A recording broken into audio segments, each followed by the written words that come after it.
સુરત શહેરના કતારગામ અને રાંદેર વિસ્તારને જોડતો તાપી નદી પરનો વિયરકમ કોઝવે લગભગ 145 દિવસ બાદ ફરી વાહન વ્યવહાર માટે ખુલ્લો મુકાયો છે। ભારે વરસાદ અને ઉકાઈ ડેમમાંથી છોડાયેલા પાણીના કારણે કોઝવે લાંબા સમયથી બંધ રાખવામાં આવ્યો હતો। કોઝવે ખુલ્લો મુકાતા વાહન ચાલકોને લાંબો ચકરાવો લેવો નહીં પડે।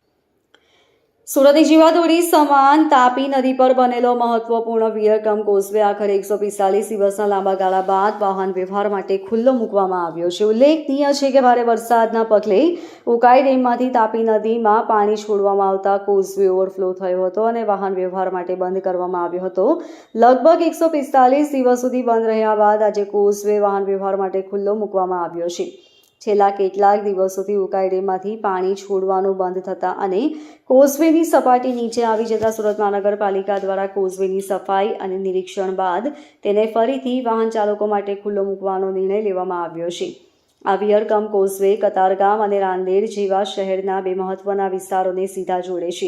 કોઝવે બંધ રહેવાને કારણે દરરોજ અપડાઉન કરતા હજારો વાહન ચાલકોને ફરજિયાતપણે લાંબો ચકરાવો લેવો પડતો હતો, જેના કારણે સમય અને ઈંધણનો વ્યય થતો હતો। કોઝવે પુનઃ કાર્યરત થતાં દૈનિક પ્રવાસીઓમાં ખુશીની લાગણી જોવા મળી રહી છે, કારણ કે આ રૂટ તેમના માટે સૌથી ટૂંકો અને અનુકૂળ છે। કોઝવે ખુલ્લો મુકાતા વાહન ચાલકોને હવે લાંબો ચકરાવો લેવો નહીં પડશે। Bureau report LK star news, Surat.